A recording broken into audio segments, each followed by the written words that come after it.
So how then have they created this new sportiness?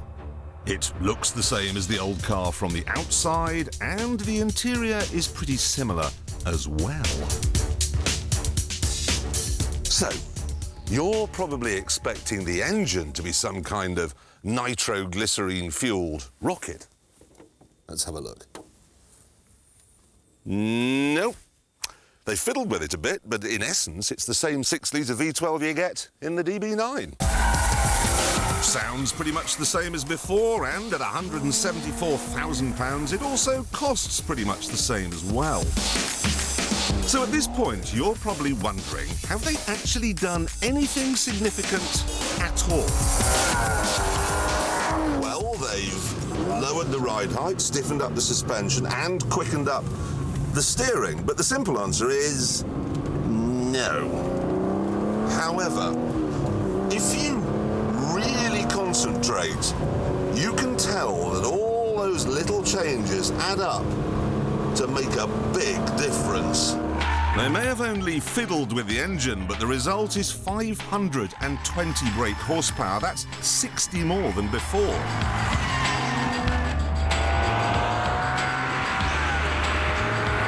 Flat out, you'll be doing more than 200 miles an hour.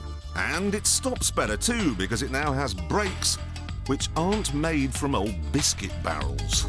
But what about the stupid flappy paddle gearbox?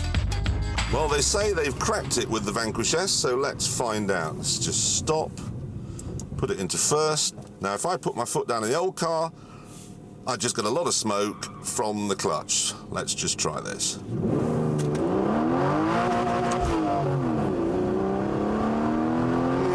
That's okay. Up changes are still ludicrously jerky though.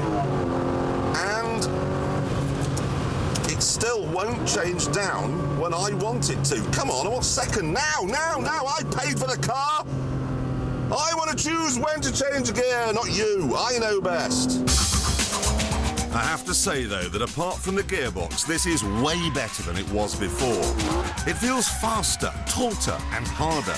So there's no doubt they have moved it away from the DB9. Unfortunately, however, that means they've moved it right into the firing line of one of the biggest names in the business. What we have here is a Ferrari 575. Like the Aston, it's a big, two-seater, no-compromise sports coupe with a V12 engine at the front, a flappy paddle gearbox in the middle, and rear-wheel drive at the back. And like the Aston, it has recently been given a thorough going over to make it a bit more of a brute. When the 575 first came out, it was a soft, quiet, rather wallowy old Hector. Now, they fixed that quite quickly, and now they've fixed the fix with what they're calling the GTC handling pack.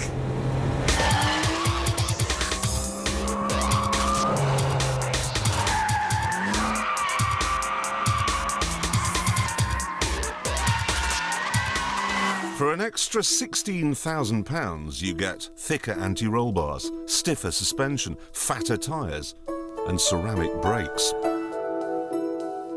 You also get a new exhaust, so it sounds like a Ferrari should. So, what do we reckon? On paper, these two cars are incredibly similar. They both cost about the same, they both produce more than 500 brake horsepower, and they'll both crack 200 miles an hour. To decide which is best, we need to do some back-to-back tests, and that means I need another driver for the other car. So I called an old mate of mine. He's a big petrol head, Steve Coogan. The first test we have is a simple drag race.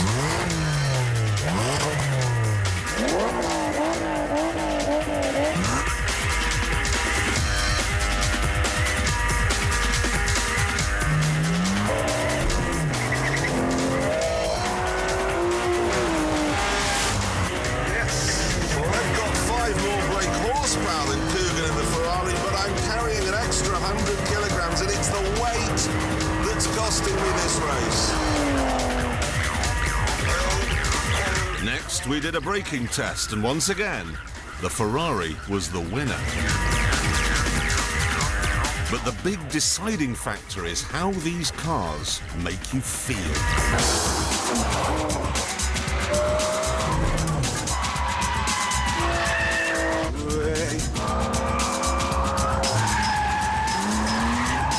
I can't multitask. I've got to drive or talk, can't do both. There was no doubt that the Aston made the better noise. But what about everything else? Well, to decide, we pulled over for a little chat. In terms of like drivability, this is just, it just gives you loads of information when you're driving through your fingertips. You can feel the back end going. I mean, this is brilliant. It's just, that's super brilliant. I wouldn't feel upset if someone gave me that. No. I wouldn't feel upset if I bought one. I'd think I've got a really good car. But I would after about 12 months when I looked at the depreciation. But if I didn't have to worry about that, my first name was Shake, then I'd probably go for that. I just thought that was tauter and more muscular, and it is a little bit faster, and it does stop a lot better. The gearbox is better, and I just thought it was the better car. However, I'm bored with Ferrari. Well, I don't, styling-wise, I mean, I just think there's no contest. That's a much more attractive car. It's a nicer place to sit as Nicer well. place to sit. So what we're really saying, then, is that for a thrashing round on a test track, the Ferrari's the better car. Yeah, definitely, yeah. But we think it's a bit flash and a bit boring now. Yeah. The Aston Martin Vanquish is not quite good enough to win this test. But precisely because of that, it does win your heart.